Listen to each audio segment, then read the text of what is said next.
The curved, transparent windows of the Galactic Council station revealed the neutron star it orbited, a pulsing celestial beacon that cast an eerie blue glow across the immense chamber. Ambassador John Miller paused at the entrance, his diplomatic uniform feeling suddenly tight around his collar. After 30 years of representing humanity in interstellar affairs, he had never imagined standing in this hallowed hall, the inner sanctum of the 17 founding species that governed galactic policy. "Quite the sight, isn't it?" President Lisa Carter whispered beside him, her dark eyes reflecting the star's pulsations. Though her voice remained steady, John detected a note of apprehension. This was humanity's first formal invitation to the Central Council after decades of peripheral engagement. "Remember," John murmured, "we're here as equals, not supplicants." Lisa nodded, her spine straightening. "Let's make Earth proud." The Earth delegation filed in behind them, scientists, military officers, and cultural experts, all carefully selected to represent humanity's best. Dr. Susan Wright, xenobiologist extraordinaire, took position on John's left, while Commander Paul Jackson, their chief negotiator and military liaison, flanked President Carter's right. The symbolism wasn't lost on the assembled aliens. Humans came prepared for both peaceful exchange and, if necessary, less diplomatic outcomes. An undulating chime resonated through the chamber. The Galactic Council session had begun.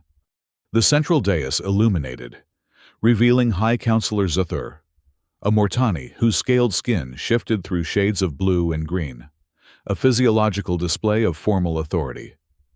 Flanking positions were occupied by representatives of the Salur Imperium and the Nor Collective, their varied anatomies a testament to the diversity of sentient life. "We welcome Earth's representatives to this historic gathering," Zathur announced, vocal sacs pulsing with each precisely modulated word. "Your species has demonstrated remarkable advancement since achieving faster-than-light travel. The Council acknowledges humanity's potential." President Carter stepped forward. "On behalf of Earth and all human colonies, we thank the Council for this recognition. We come seeking mutual understanding and beneficial cooperation." Zathur's scales rippled with a pattern that Dr. Wright recognized as indicating mild amusement, or perhaps condescension.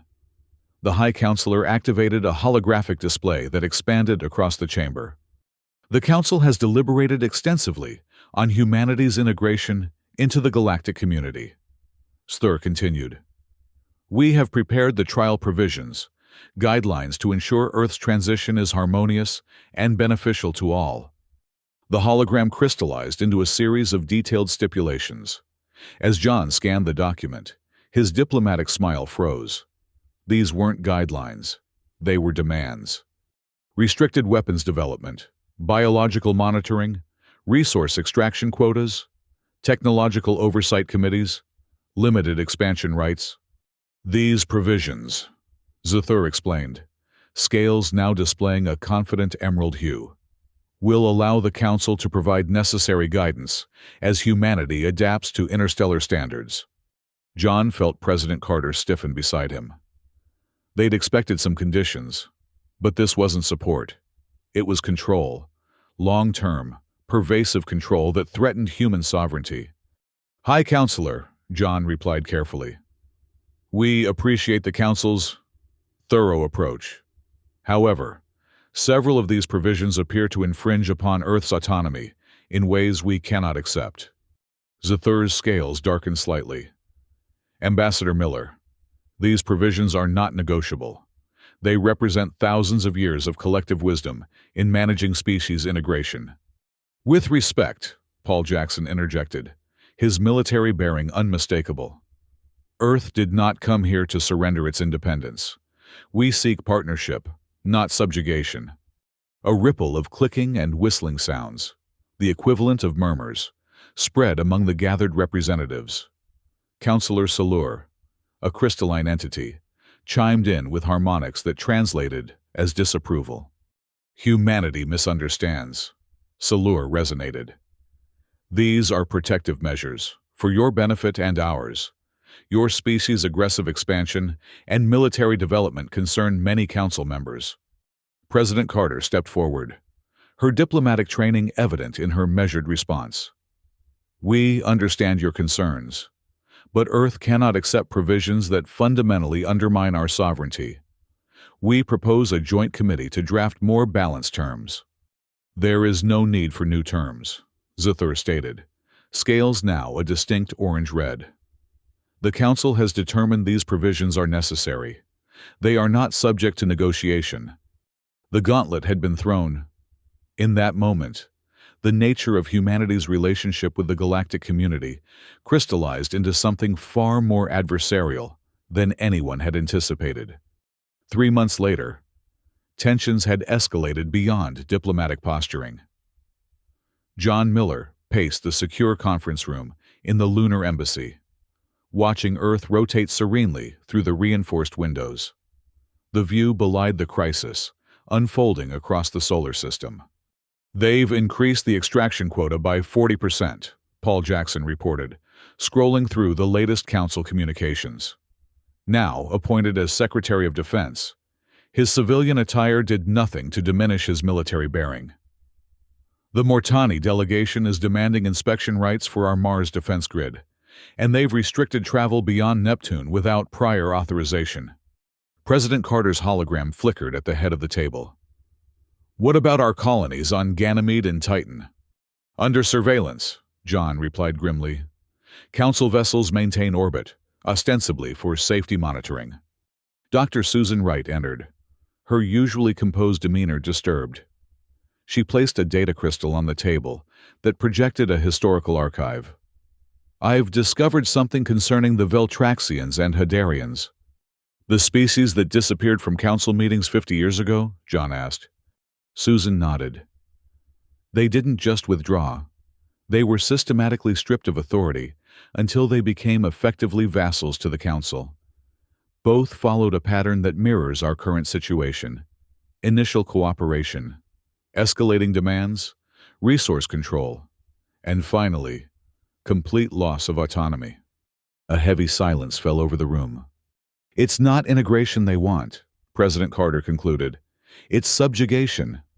We need to accelerate Project Breakwater, Defense Secretary Jackson advised, referring to Earth's contingency plan for technological independence, and initiate defiance protocols across all colonies. John shook his head. The Council will view any military preparations as provocation. They already treat us as a threat, Jackson countered. We might as well become one. President Carter's hologram leaned forward. We continue diplomatic efforts, but prepare for all scenarios. Ambassador Miller, return to the Council station with our formal protest. Secretary Jackson, coordinate with all Earth forces. Dr. Wright, I need everything you can find on Council vulnerabilities. Madam President, John cautioned, confrontation could lead to... An emergency signal interrupted him. Commander Kate Summers of the EDS Defiant appeared on screen, her face streaked with sweat and what appeared to be blood. Europa Station is under attack, she reported, the transmission crackling with interference. Council enforcement vessels have established a blockade and fired on our research facility. They claim we violated technology development restrictions. Casualties? Jackson demanded. 17 scientists confirmed dead. It was a warning shot that breached the ice shelter. Kate's voice cracked.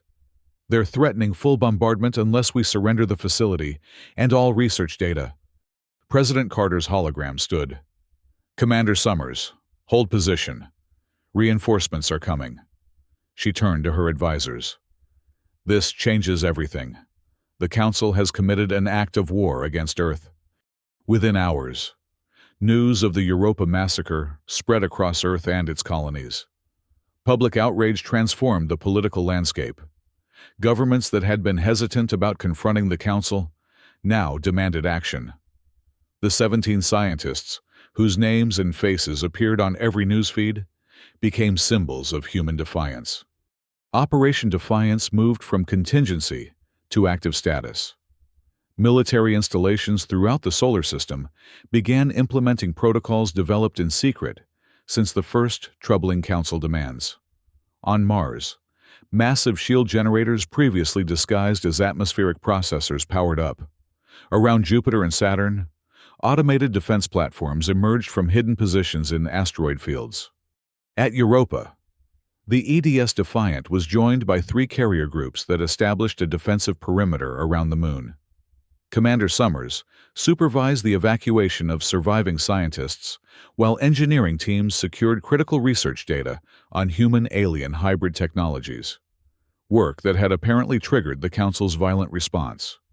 "The Council vastly underestimated us," Paul Jackson observed, watching tactical displays in Earth's unified command center beneath the Rocky Mountains. "They thought we'd fold after a show of force. Their psychological profile of humans is clearly flawed," Dr. Wright commented.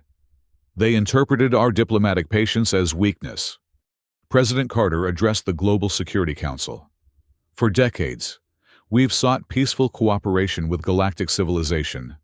Today, we acknowledge that true peace requires strength. Operation Shadowfall begins in 6 hours. Across Earth, previously compartmentalized technology teams initiated final preparations for humanity's counterstrike. Not a military assault. Something far more sophisticated. On the Galactic Council Station, John Miller attended an emergency session called to address the Earth situation. He sat alone at the human delegation table, facing the full council without support staff. An intentional diplomatic slight. "Ambassador Miller," High Counselor Zithor began, scales pulsing angry crimson. "The Council demands immediate compliance with all provisions. The unfortunate Europa incident demonstrates the consequences of defiance." "Unfortunate incident?" John repeated, his voice dangerously quiet. 17 unarmed scientists were murdered in an unprovoked attack. Earth considers this an act of war. "A regrettable necessity," Counselor Salur chimed. "The research on Europa violated technology development restrictions. The Council acted within its enforcement mandate." John stood, abandoning diplomatic pretense. "Earth never agreed to those restrictions. You have no jurisdiction over human research facilities." "We have authority over all developing species," Sthor declared. "Your continued resistance only proves humanity's immaturity."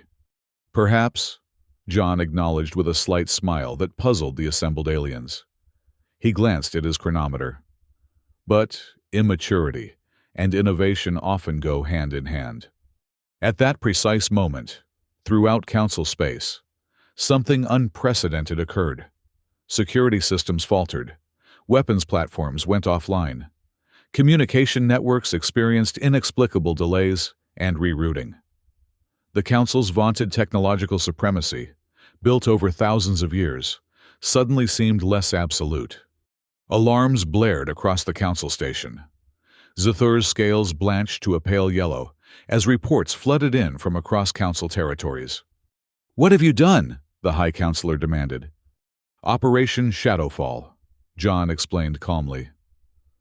"While you were monitoring our conventional military assets, our cyber integration teams were studying your networks. The hybrid technology you feared on Europa, it was already deployed throughout your systems." The Council chamber erupted in chaos as representatives demanded explanations and protections. For species that relied on technological superiority to maintain control, this vulnerability was existentially terrifying. "This is an unprecedented violation," Zthor raged. "No," John corrected. "It's a demonstration. We haven't attacked you. We've simply shown that we could. Every disabled system will restore itself in exactly 1 hour. Consider it a sample of humanity's potential when threatened." He stood and straightened his diplomatic uniform. "Earth demands new terms, equal membership, reparations for Europa, and a complete restructuring of the Council's enforcement protocols. Or," Salur vibrated anxiously, "or next time, the systems won't come back online." John turned to leave, then paused. We'll meet at the neutral station at Epsilon 9 in 3 days. Bring representatives empowered to negotiate real partnership, not subjugation. As John departed, he allowed himself a moment of satisfaction at the pandemonium behind him. Humanity had changed the equation.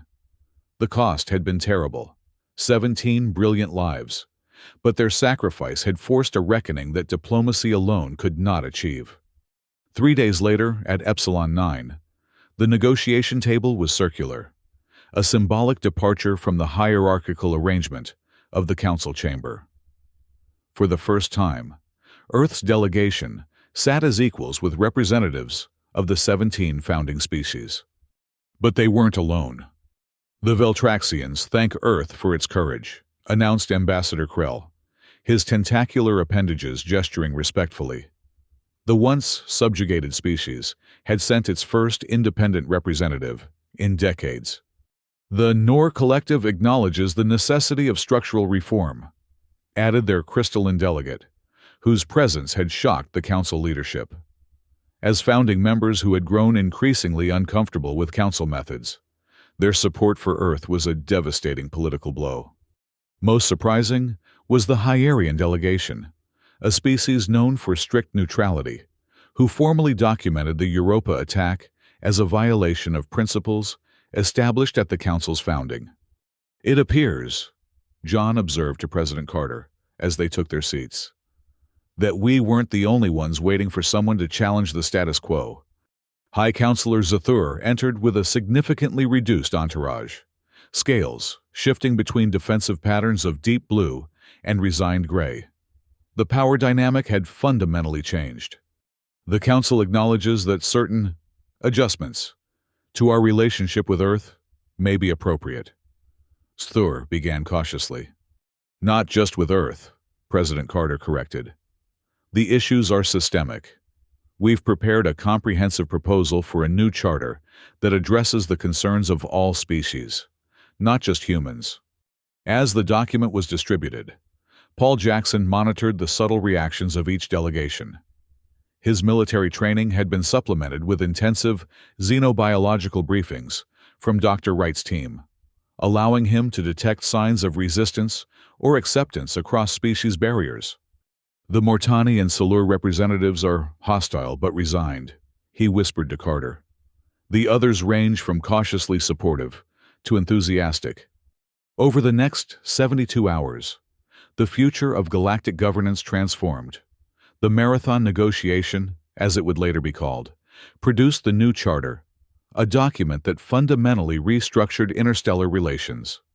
Equal membership rights for all species, meeting technological thresholds. Reparations for Europa and similar incidents. Dissolution of the Council's Enforcement Division. Replaced by a mutual defense alliance with balanced representation. Technological exchange protocols based on reciprocity rather than control. Independent arbitration mechanisms for interspecies disputes. When the final agreement was presented for ratification, 13 of the 17 founding species endorsed it immediately. The Mortani and Salur abstained, a political surrender disguised as deliberation. Only 2 minor species rejected it outright, a position that would leave them isolated in the new galactic order. "The new charter is ratified," announced the Hyerian adjudicator, their atmospheric manipulation creating a sound like distant bells, a cultural expression of momentous change. John Miller, who had begun his career believing in diplomatic idealism, found himself the architect of a revolution achieved through strategic confrontation. As the delegations prepared to depart, Zathur approached him privately. "You have irreversibly altered thousands of years of galactic stability," the Mortani stated, scales now a contemplative violet. "We've replaced stability based on domination with stability based on partnership," John corrected. "History will judge which approach better serves all our civilizations." 6 months later, John stood with President Carter on the observation deck of the newly established Earth Embassy on the reconstructed Europa Station. Through the reinforced windows, Jupiter loomed majestically against the void. Below them, A memorial garden honored the 17 scientists whose deaths had catalyzed change. The Veltraxian technological exchange begins next week, Carter noted, reviewing reports. And the Hyarians have invited us to participate in their gravitational research initiative. The Nor Collective has proposed joint exploration of the galactic core, John added. Opportunities we couldn't have imagined a year ago. Commander Summers joined them. Now Admiral Summers after her elevation following the Europa crisis. Defense coordination with the Hadarians is proceeding well. Their shield technology complements our offensive capabilities. Paul Jackson, still serving as Secretary of Defense but increasingly involved in diplomatic initiatives, completed their circle. The transition hasn't been perfect. The Mortani are technically complying with the new charter while finding creative ways to express their displeasure. Did we expect anything else? John smiled. Change comes hard to empires accustomed to dominance. Dr. Wright arrived last, bringing her characteristic perspective. The most fascinating development is cultural exchange. We're learning that many species chafed under council restrictions, but lacked either the capability or will to challenge them. And now, President Carter asked, now there's a renaissance spreading across known space. Ideas and innovations long suppressed are emerging. Even the Salur, despite their official resistance, have begun participating in collaborative research. They fell silent, watching a transport ship depart the station, carrying the first human Veltraxian scientific expedition to the outer solar system. 17 lives, John said quietly, gazing at the memorial garden. A terrible price. They didn't die in vain, Admiral Summers asserted. As someone who witnessed their sacrifice firsthand, I can tell you they would consider this outcome worth fighting for. Our work isn't finished, Paul cautioned. The new charter has created a framework, but maintaining true equality will require vigilance. Vigilance backed by strength. President Carter agreed. We've learned that lesson well. As Jupiter's great red spot rotated into view, John reflected on humanity's journey from aspiring galactic citizens to architects of a new interstellar order. They had been pushed too far, and in refusing to compromise their essential freedom, they had liberated others as well. To the 17, he proposed, raising a glass in the Earth tradition of honoring the fallen. To the 17, the others echoed, and to humanity's future among the stars. The neutron star pulsed steadily in the viewport of the Galactic Council station, its rhythmic blue glow illuminating High Counselor Zathur's private chamber. The Mortani stood motionless, scales shifting through patterns of deep thought as he reviewed the events of the past year. You seem troubled, High Counselor, observed Salur. The crystalline entity's harmonics pitched low for privacy.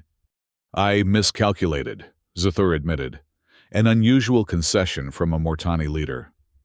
The humans were supposed to fracture under pressure, not unify and innovate. None could have predicted their response. Salur chimed sympathetically. Their technological integration capabilities exceeded all projections. Zathur's scales rippled with frustration. The Shadowfall operation revealed vulnerabilities we didn't know existed.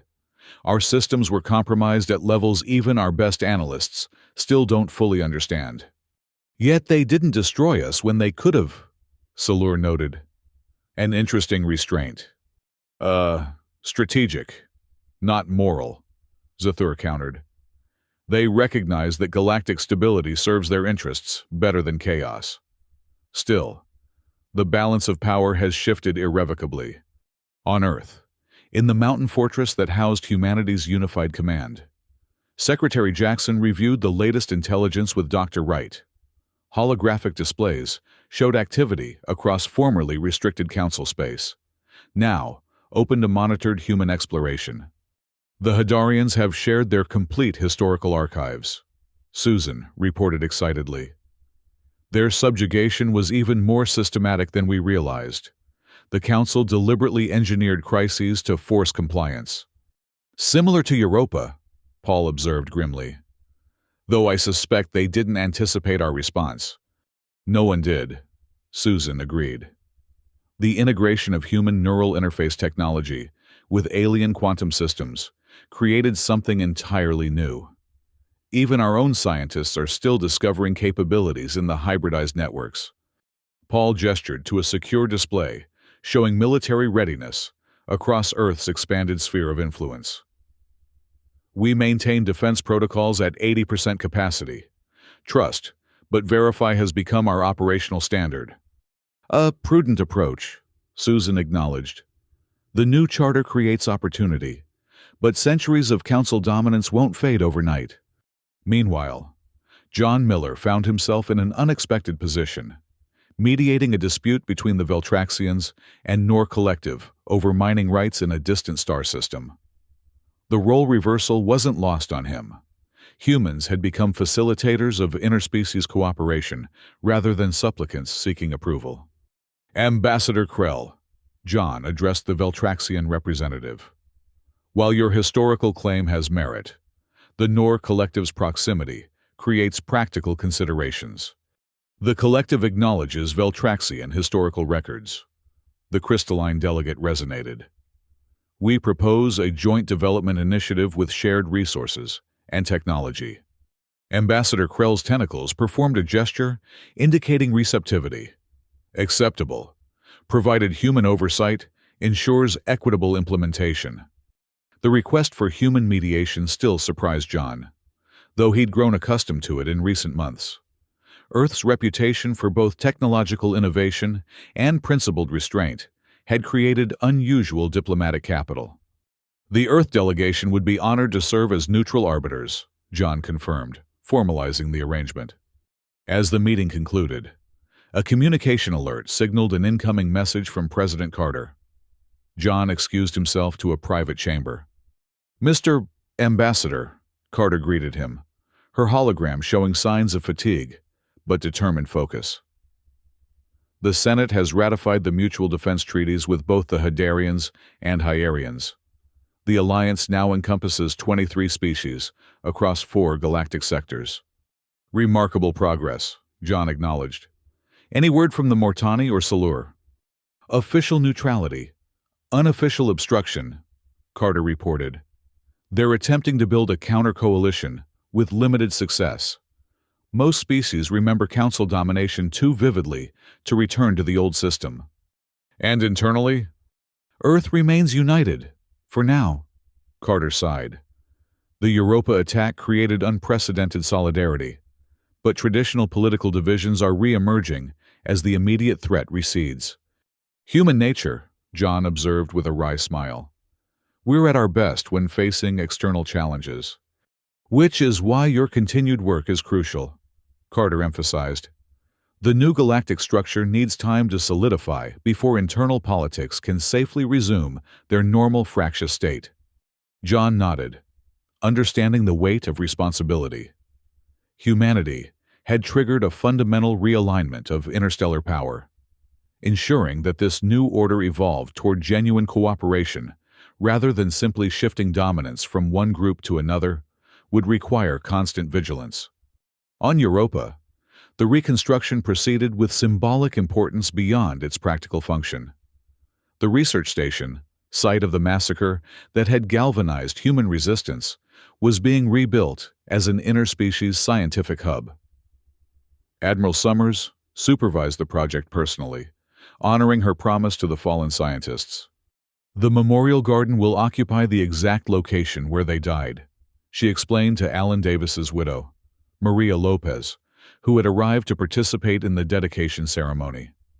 The environmental systems will maintain Earth plants, alongside compatible specimens from worlds of all participating species.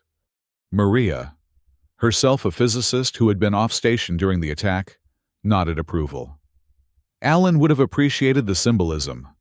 He always believed science should transcend political boundaries. The Europa Advanced Research Center will embody that principle, Kate assured her. The Hadarians and Veltraxians have already committed research teams, and the Hyarians are providing cutting-edge quantum communication technology. Maria gazed through the reinforced windows at Jupiter's massive presence. Do you think the Council truly understands what they unleashed When they attacked this place? Kate considered the question carefully. I think they're beginning to. The old order was built on controlled technological development and hierarchical authority. We introduced unpredictability and distributed innovation. A fundamentally human contribution, Maria noted with sad pride. Your husband and his colleagues changed the course of galactic history, Kate affirmed.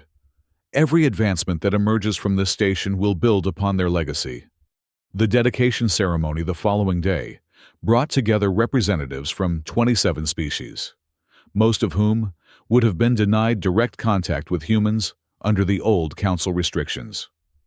President Carter delivered the opening address remotely, while John Miller and Paul Jackson attended in person, symbolizing the integration of diplomatic and defense priorities that had emerged from the crisis. Today, we honor 17 pioneers. Carter's hologram stated. Her words translated simultaneously into multiple alien communication forms. They died because they dared to innovate beyond artificial constraints. Their legacy is a new covenant among species, one built on mutual respect rather than dominance and submission. As the names of the fallen were announced, corresponding lights activated in the memorial garden, each one a distinctive color, chosen by the families to represent the unique contributions of their loved ones. For species that perceived light differently than humans, complementary sensory elements, subtle vibrations, specific atmospheric compositions, or quantum patterns ensured the memorial spoke across biological boundaries. Let this place stand as both warning and promise, John added when the president concluded. A warning that freedom must be defended, and a promise that cooperation among equals can achieve wonders that domination never could.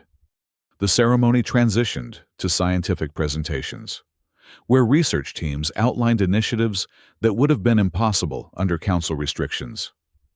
Hybrid technologies combining approaches from multiple species created possibilities that no single evolutionary path could have developed independently. In the council station, now increasingly referred to as the former council hub in diplomatic communications, Zathur monitored the Europa dedication with growing concern. The Mortani's scales displayed patterns of deep calculation as he observed the unprecedented gathering of species. They've achieved in months what we prevented for centuries, he noted to his advisors. Cross-species technological integration without hierarchical oversight. The risk of uncontrolled advancement remains, a junior counselor suggested. Scales, showing hopeful patterns. Perhaps events will yet validate our cautious approach. A comforting fantasy. Sthur dismissed. Observe the hybrid communication systems they've deployed. 17 distinct biological interfaces operating in perfect synchronization. The humans have accelerated collaboration beyond any historical precedent. What does this mean for the Mortani position? Another advisor inquired carefully. Sthur's scales shifted to a rarely seen pattern, indicating reluctant adaptation. It means we must reconsider our approach. Continued opposition to the new charter has become untenable. The alliance grows stronger daily, while our influence wanes. You suggest capitulation? The question carried tones of shock. I suggest survival, Sthur corrected. The humans introduced unpredictability to a system designed for stability. We must now adapt to a different kind of order, one we help shape from within, rather than oppose from without. The decision reverberated across galactic politics.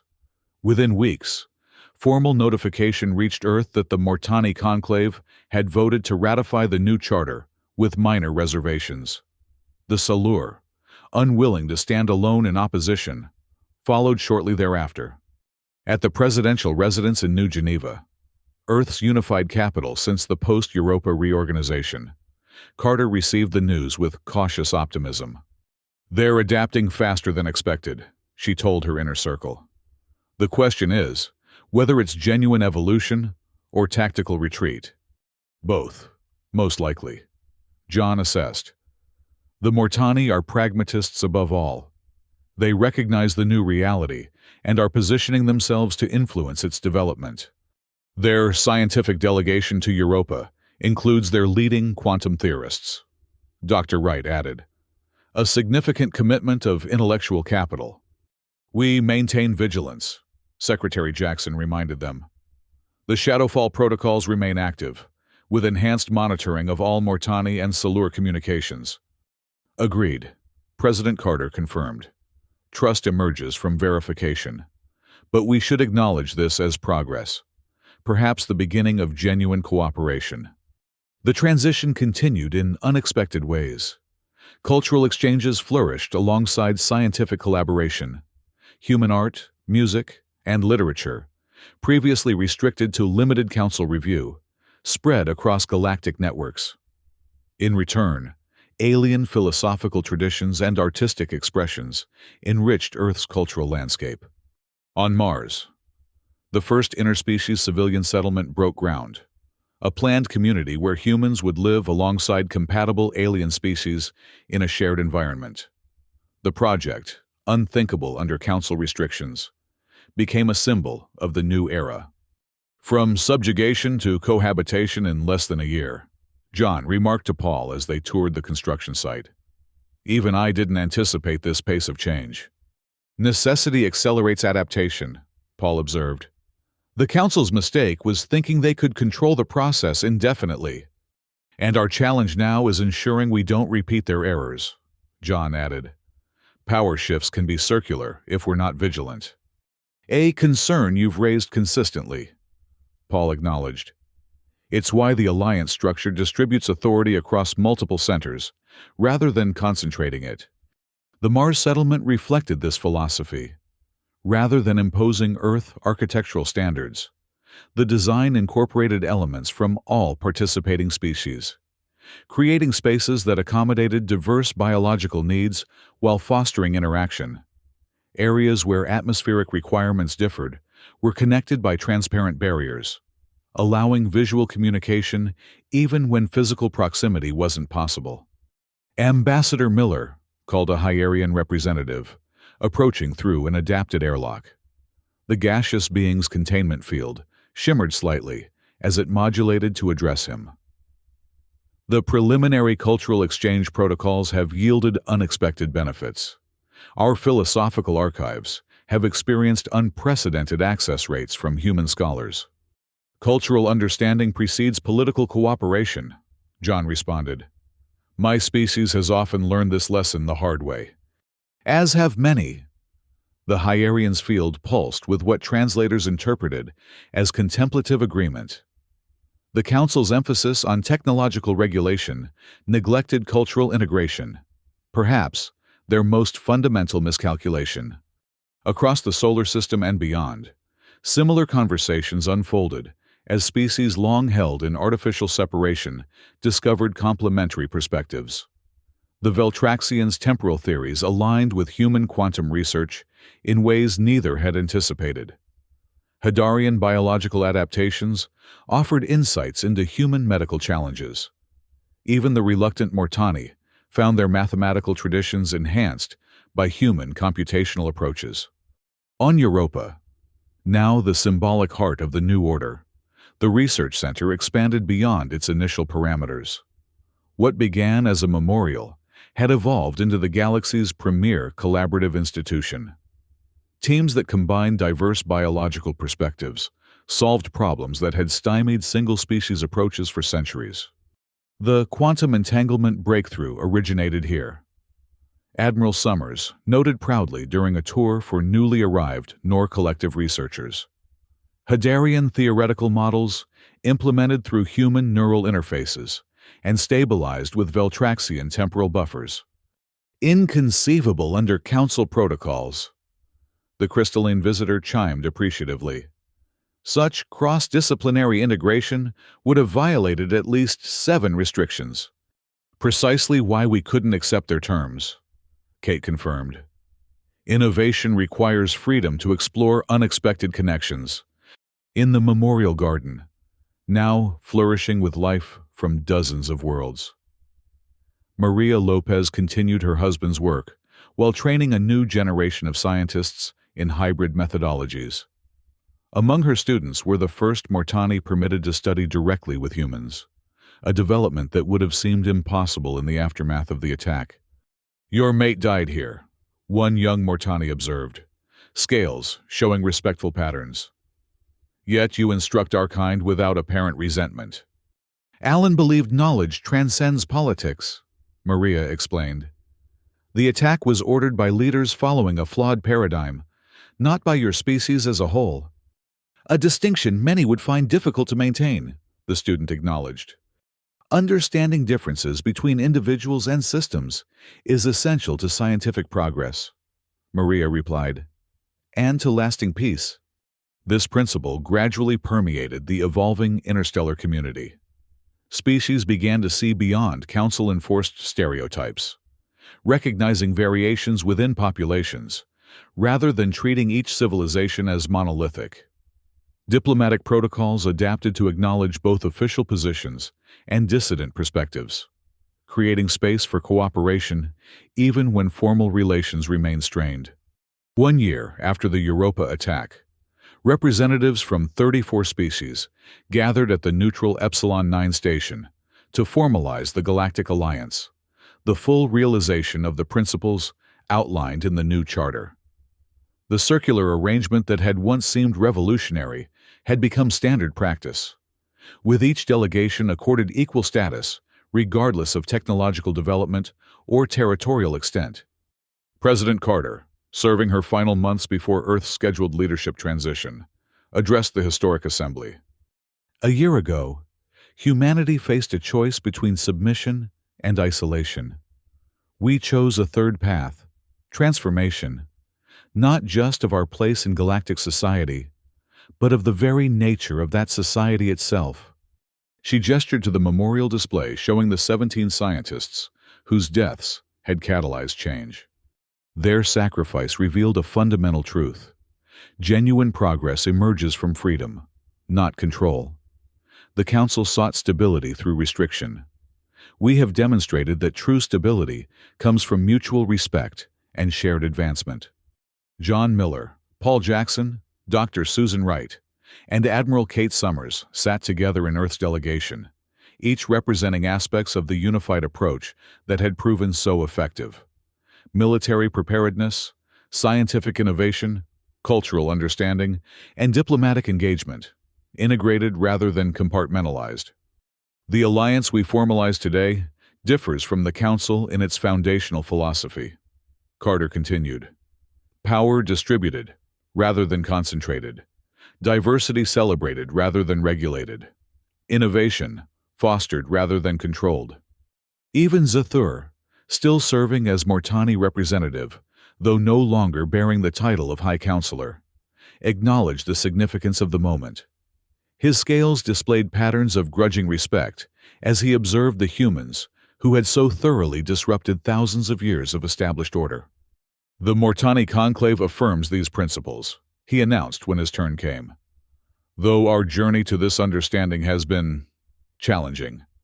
The subtle ripple of amusement that passed through the chamber, expressed in dozens of species-specific ways, demonstrated how much had changed. The formidable Mortani, once feared for their absolute authority, had become almost relatable in their reluctant adaptation. As the final ratifications were recorded, establishing the alliance as the preeminent interstellar governing body, John found himself reflecting on the improbable journey. From his first diplomatic posting 3 decades earlier, when humans were barely acknowledged by galactic society, to this moment of fundamental transformation, none of it had proceeded according to plan. Yet the outcome exceeded his most optimistic projections. "Ambassador Miller," President Carter addressed him as the formal proceedings concluded. "The historical record should note that your consistent advocacy for human sovereignty, while maintaining diplomatic engagement, created the foundation for all that followed."